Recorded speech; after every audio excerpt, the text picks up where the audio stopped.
Help support the show by joining the Patreon or becoming a YouTube member. Also, hit that like button and subscribe if you want more Browns-focused content.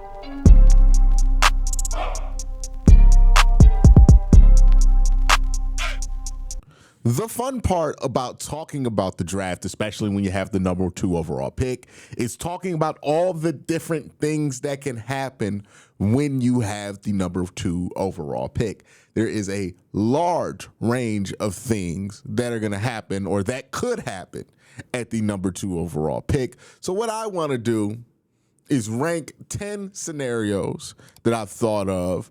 And each one of these scenarios are scenarios that I would ultimately understand if the Browns went that way. Like, nothing I say here is so bad it would puzzle me, right? Because if I ranked, I would have to rank to infinity. There's a million things the Browns could do. The Browns could take Max Brosmer, number 2 overall. That would be horrible. Or the Browns could take somebody completely random, number 2 overall. That probably wouldn't be a good use of the pick, right? So I'm going to rank these options, and every single one of these options are options that I find fine, right? I'm not going to be super excited about all of them, but I do find these options fine. We're going to start at 10 and count down to 1, which would obviously be my preferred option. So let's get with 10. In number 10, I have draft Cam Ward at 2. That is the 10th option on my list right now. If I think of something else, I could update this list later. But right now, Cam Ward at 2, it's 10, right? It's not at the bottom of my wish of outcomes, but it's not anywhere near the top. I have tried to give the Cam Ward thing a real chance, right? I've watched a ton of his games. I broke down his film, did the longest film breakdown for any player that I've broken down for this draft class for Cam Ward. It's almost an hour long. It's on this channel. The unaltered version is on the Patreon. But definitely watched a ton of Cam Ward. I've even saw Cam Ward when he played Georgia Tech.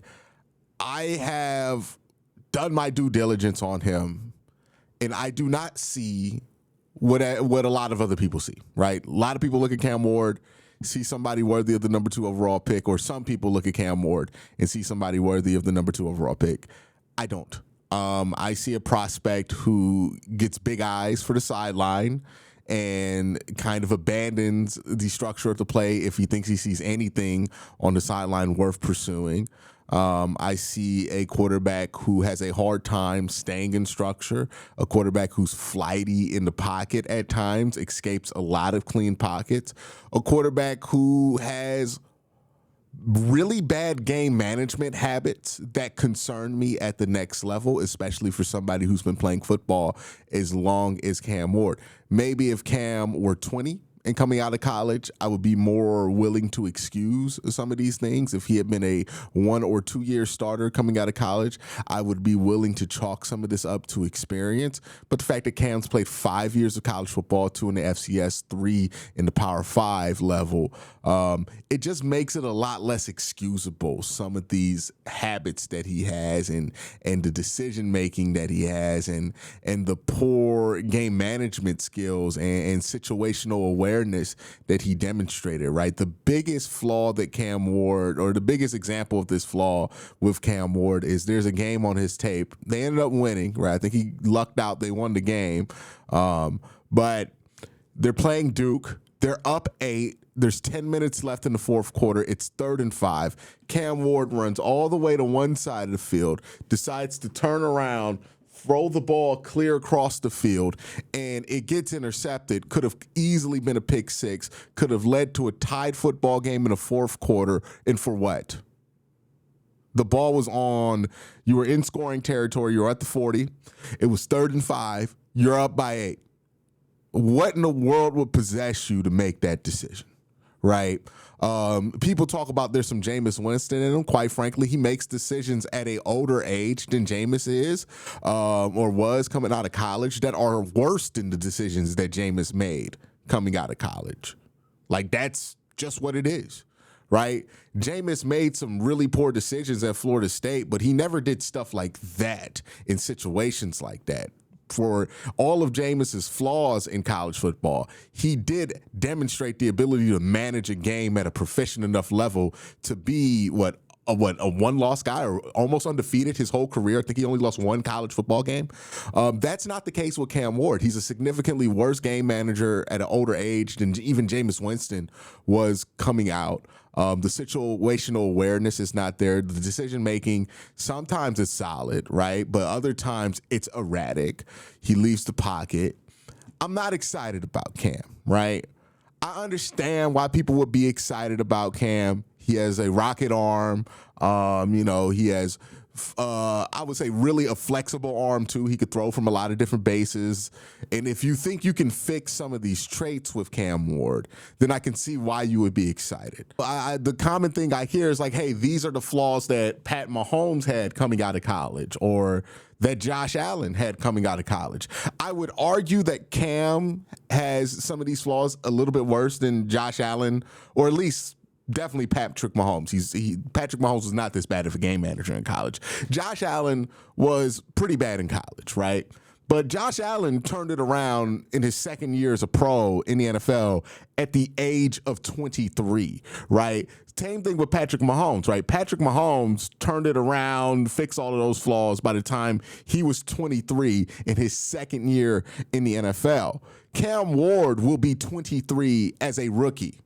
So he is the same age as those guys when they turned it around. So if you're expecting this to be something about like him aging out of this stuff, well, he's already the age that you would expect for a player to age out of this stuff with. Think about the example I used with Jameis. Jameis was most certainly erratic in college. He's erratic with his decision-making in the NFL, but his situational awareness and his game management skills weren't this bad coming out of Florida State. And even then, by the time Jameis Winston was 23 years old in the NFL, which was his third year in the league, the same age that Cam Ward is, we had pretty much understood that Jameis Winston was always going to be an interception machine, right? Like at 23, we're not really talking about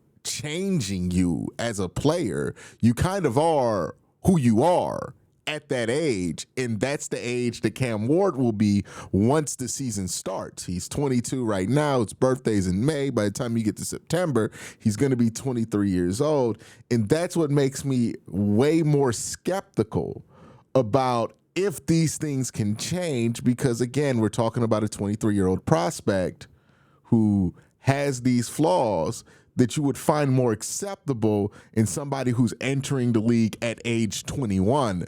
But at 23, I just find my margin for patience here to be so much less, because history tells us that it's not likely to change. That is why I have Shedeur Sanders ranked higher than Cam Ward. It's a hot take at this point. Nobody really else is saying it. And I'm not super high on Shedeur Sanders either, but I prefer Shedeur's issues to Cam Ward's issues, even though Shedeur does not bring together a lot of the same other stuff that Cam Ward does. Cam Ward is the most talented quarterback prospect in this draft class. That is hands down, right? And if the Browns want to take him at 2, I could understand it, right? Why you would take the guy who's the most talented, because you're going to convince yourself that you can fix the problems. I am just of the camp that I'm not convinced you can fix these problems at the age that Cam Ward is, especially once you've demonstrated that you had these problems for a while. For an older prospect, I need you to play really clean football at college level, like Jaden Daniels did, right? Like Cam was not that clean with his decision-making. That's the concern I have with Cam Ward. But if you think you can fix that, if you differ on me on that, you're probably going to have Cam Ward significantly higher than Shedeur Sanders and significantly higher than what I have him. But that's my whole thing with Cam. I just don't think these problems can be fixed, especially with the prospect, his experience, and his age.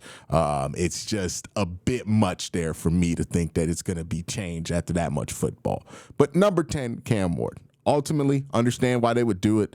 Really talented quarterback, or at least really physically talented quarterback prospect. He just has some flaws in his game that I don't think he can overcome at the next level. Number 9, draft Shedeur Sanders at 2. Similar to Cam Ward. Would not be super excited about this, right? I like Shedeur more than Cam Ward. I think Shedeur is definitely a first-round quarterback. I would have no regrets about taking Shedeur in that later part of the first round. I would even trade up from 33 to do it. The issue with Shedeur is he does have physical limitations, and I think these physical limitations will ultimately provide a pretty low ceiling for him throughout his NFL career.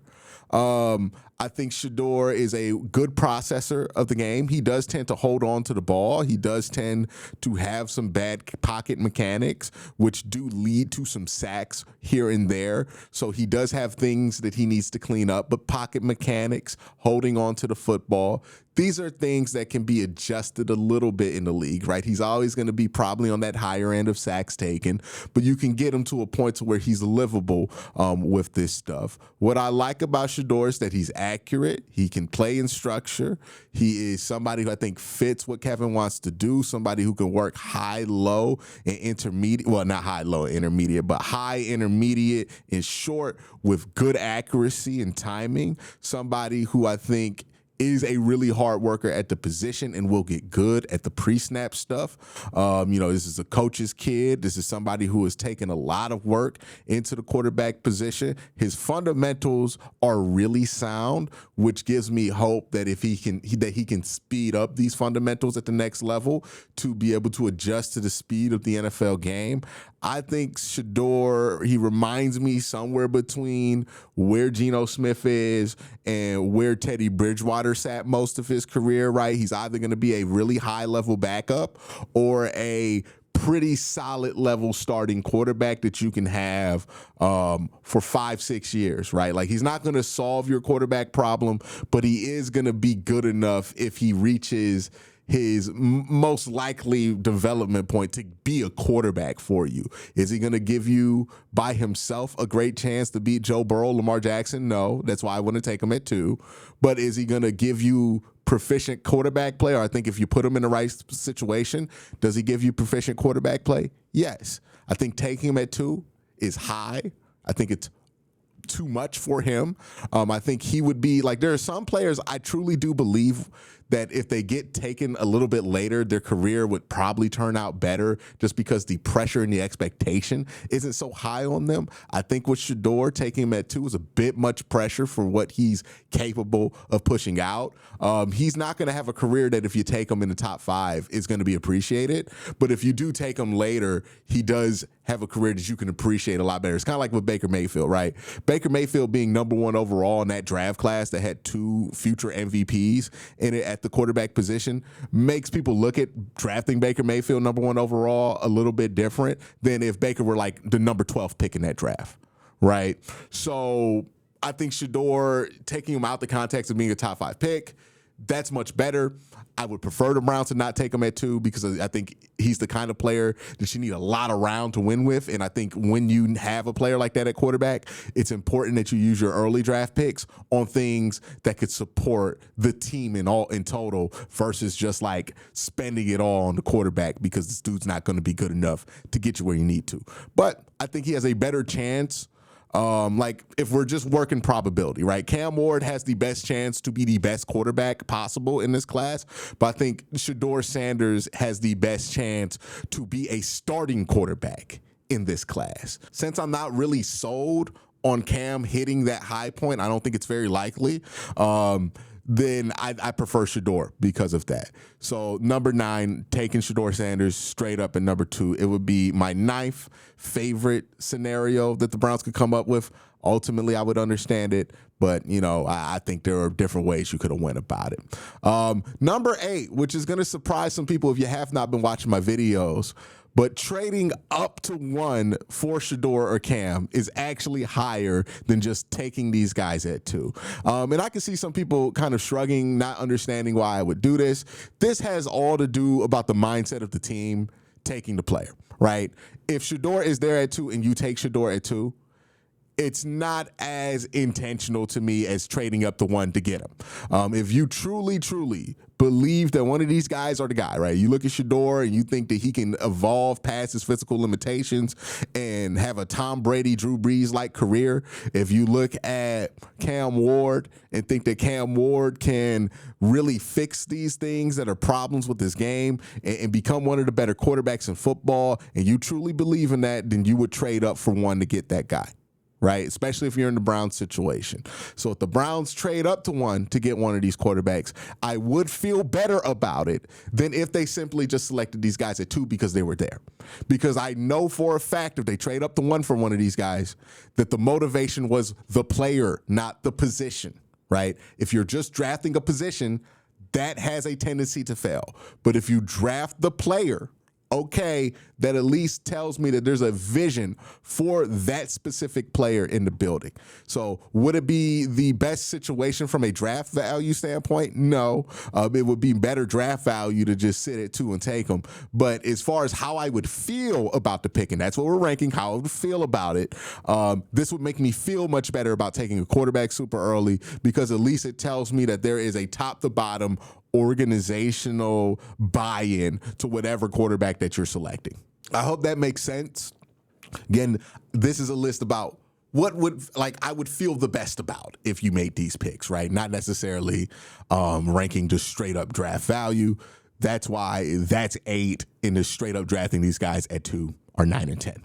Hope that makes sense. If it doesn't, replay that whole thing back until it does make sense. All right, number 7 on the list. Top 5 trade back, and then using that pick in the top 5 to take Shamar Stewart, Will Johnson, Tyler Warren, Will Campbell, Ted McMillan, Luther Burton, like somebody not in that elite tier of prospect, right?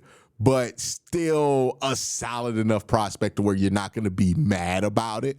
A top 5 trade back would probably net you, if you're lucky, a 3rd and a 4th. So we're not talking about a gigantic return here. But if you get an extra 3rd and a 4th, you pick up Shamar Stewart, Will Johnson, I would feel good about that or fine about that, right? That's my number 7th option. My number 6 option is the thing that I would feel about the 6th best about at number 2 would be a top 10 trade back. You get back a future 2nd round pick, and then you go Cam Ward or Shedeur, right? My big problem with these quarterbacks is the value of these quarterbacks. So if you get a future 1st or 2nd round pick, and then you take one of these quarterbacks, it does eat the blow of taking these quarterbacks super early. Right? At least you get extra value for these guys. Again, the idea with Cam Ward and Shedeur in a lot of people's minds is, hey, they're not going to be Joe Burrow. They're not going to be Lamar Jackson, but they might become quarterbacks like Jalen Hurts, who can play well enough that if you put a big enough team around them, they can win with, right? Like that's the prevailing theory with these quarterbacks in this class. Whether you like the class or you don't like the class, that's where a lot of people sit. And that's where the common ground is. So if that's your strategy, right, if you want to do the Philadelphia Eagles thing, then getting the extra 2nd helps you do the Philadelphia Eagles thing if you're still going to be drafting a quarterback super early. So getting an extra 2nd, getting Shedeur or Cam Ward, I wouldn't feel awful about that. I would feel better about that than like trading back in the top 5 and not getting a blue chip prospect out that top 5, you know, like the number 7 scenario that I mentioned. So I would feel better about that, right? Number 5, this is my 5th favorite, I guess you could call it, scenario at number 2 is a top 20 trade back. You get a future 1st, and then you get Josh Simmons or Donovan Jackson or Shedeur Sanders or Armand Mambu, right? If you're able to trade, get an extra 1st next year, and answer left tackle or quarterback, or at least get a young prospect at left tackle or quarterback, that is a better version of that number 6 scenario. Because again, if you want to do the Philadelphia Eagles thing, you kind of need extra first round picks, or you need to solve your quarterback in a later round, right? Like that's one of the two options you have. You wouldn't be solving the quarterback in a later round, but hey, if you get Shedeur Sanders an extra first next year, that gives you insurance in case Shedeur is absolutely garbage in his rookie year. You could just try to package 2 picks to get where you want to get a quarterback, or you can use those 2 picks if Shedeur is good to build around him and add more talent around him, right? If you like, that's the thing.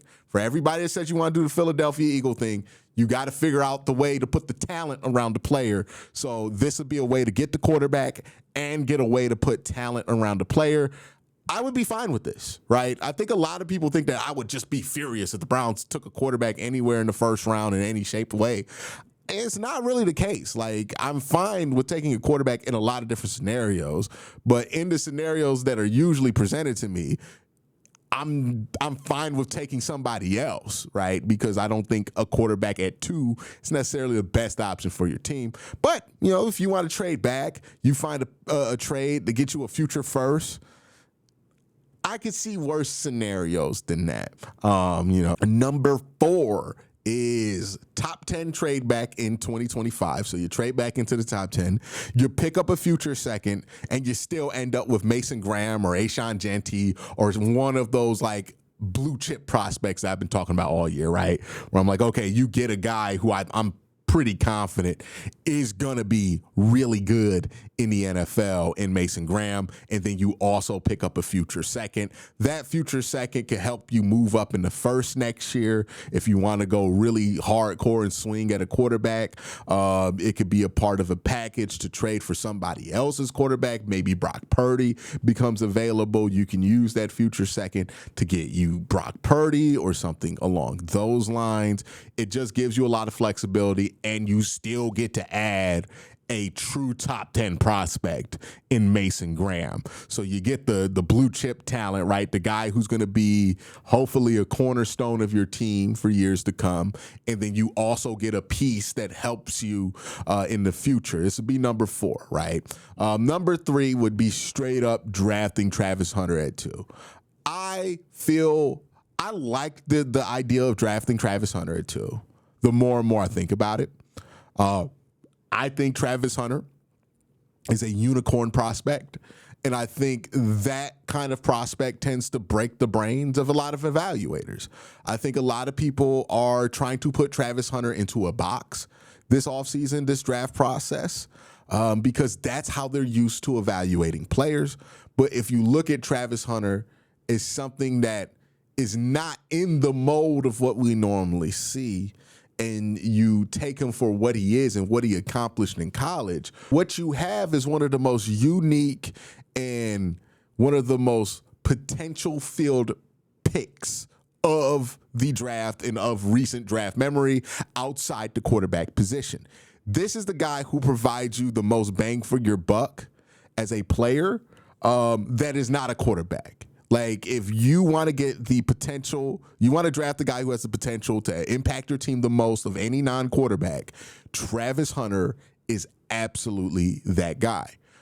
He is a NFL quality wide receiver. Whether you would rank him higher than Tad or Luther Burden, I don't really have a bone in that. What I do know is that Travis Hunter is a hell of a wide receiver at the college level, and I think these skills do translate to the NFL. His burst, it reminds me of CeeDee Lamb after he catches the ball, right? CeeDee Lamb had this ability to just hit the nitrous the same way that Travis Hunter has the ability to hit the nitrous. Unbelievable contested catch guy Travis Hunter is. He can track the ball as good as any wide receiver prospect and bring it down with consistency. The fact that there's a debate, like, he's such a good corner, and the fact that there's a debate whether this dude's a better corner or wide receiver right now tells you how good he is on both sides of the ball. Because most guys who play two ways, they're clearly better at one of these things than the other, right? You remember Jabril Peppers at Michigan. He was a gadget as a running back, right? Other two-way players were more or less gimmicks as the other side of the ball that wasn't their primary. But Travis Hunter was no gimmick. He was a full-time best player on offense for Colorado, who won 9 games this season, and a full-time best player on defense. He has a injury history that you need to be concerned about. He missed games at every level he played in college football. There's concern about whether his body can hold up at the next level. Is he somebody who can add weight and continue to do what he does athletically, right? Like, does adding weight change him as a player? And will he be able to be durable at the next level? But I do think if you are willing to look at Travis Hunter outside the mold, you could find the best player in this draft and the best value in this draft with this one pick. He can be somebody who can help you get off the field on third down and help you extend a drive on third down. And if you can get that with one pick, that is the most valuable non-quarterback pick you can make. And Travis Hunter is the only prospect I've ever seen that truly has that ability, right? Miles Jack wasn't a serious running back prospect. He was just kind of fun at the position. He was always a linebacker. Travis Hunter is as serious as a defensive back prospect as he is. He's a pretty serious wide receiver prospect as well. Now, if you're a team and you don't have a plan for him, you're just going to run end arounds and gimmick shit with him, you're wasting your time taking Travis Hunter. But if you're going to really give this a try on both sides of the ball with Travis, it might work if you're willing to be creative about it. And if you're willing to be creative, if you're willing to break the mold to see what you got in number 12, then number 12 might be a top-level pick for you. My worries, the only reason I don't have him at 1 or 2 is the worries about if he can hold up, right? Like, that's the big worry, if he holds up physically. But other than that, I am fine with taking Travis Hunter at 2. If the Browns do it, I would think it's a good decision. You're not going to see me pitch a fit because the Browns took Travis Hunter. All right, number 2 is a top 5 trade back and then getting Travis Hunter. If I really like the idea of getting Travis Hunter at 3, I'm going to love the idea of getting Travis Hunter with a top 5 trade back, getting an extra third, and then getting Travis Hunter. And then number 1 is just Abdul Carter. And look, I think Abdul and Travis are equal as prospects. I think they're just as exciting of prospects. Abdul's not a perfect prospect, nor is Travis Hunter, right? Abdul's coming off that foot injury. There are concerns about if that foot injury needing surgery. It doesn't sound like the surgery is something that's going to take him into the season. It seems like it's like a 4 to 8 week surgery. He gets drafted in May. You're talking about him still being able to report for July camp if he has the surgery right after he's drafted. If he has the surgery now, he's still going to be able to report the rookie camp in May. So really no concern, not a serious concern about the injury, because you're going to take somebody at number 2. Who cares if they miss 8 weeks in the offseason? Maybe you're concerned about it being a long-term thing. He is not prototypical edge size. I think this would be a lot easier for a lot of people if he were 6'6", 270, but he's 6'3", 250, which isn't prototypical size, but is still a good size at the position.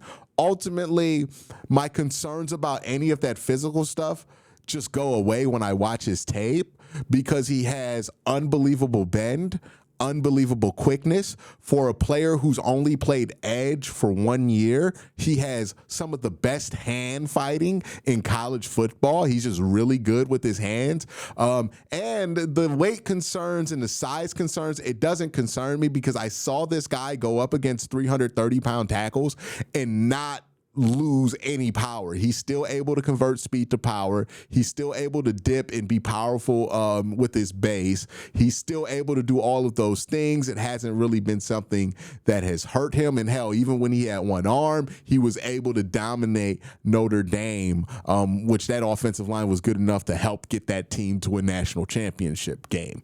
So Abdul Carter, there's just no imagination there, right? Like, you don't have to be a football genius or creative to know why that would work in the NFL. Jim Schwartz doesn't have to be creative to know why that would work in the NFL. You put this guy on the opposite side of Myles, or maybe you have him rove around Myles Garrett.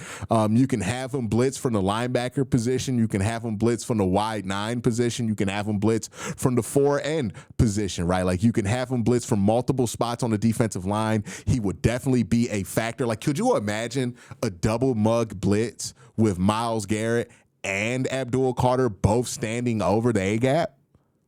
If you're just a center and you look up and both Myles and Abdul Carter are dribbling the ball, throwing alley-oops to each other, that's a nightmare for a center. There are so many ways you can align Abdul Carter to be an effective player. He has a little bit of room to grow as a run defender. He definitely needs to get stronger. You would hope that he gets to about 260, 270 by his 3rd or 4th year in the NFL. But if he does get to 260, 270, he's going to still be one hell of a player and hopefully a much better run defender. So that is why I have Abdul Carter here. One, I think you can have an amazing defense with him and Myles Garrett anchoring each side. And I think he's a unique prospect that fits well with the versatility that you have with Myles. Basically, it's 2 queens on the chessboard, right? The queen is the one piece on the chessboard that doesn't have to work with the limitations of most pieces. The queen can fly wherever the queen wants to go. And if you have 2 of those on your defensive line, you have a nightmare for any quarterback and any offensive lineman that has to draw up any protection scheme in 24 seconds against them. So that is why I have Abdul Carter as my number 1 option here. That would be what I would be most happy with if the Browns did it too. But any of these scenarios, I could find my peace with, right? Now, if the Browns did something like draft, I want to just say somebody random, Cam Miller from North Dakota State at number 2, obviously I would hate that. But these are the 10 scenarios where I'm like, I can understand why the decision was made, even if it's a decision I disagree with. So I'm not going to be that mad about it. But that's me. Let me know what y'all think in the comment section down below. Have a great day. Have an even better night. Peace.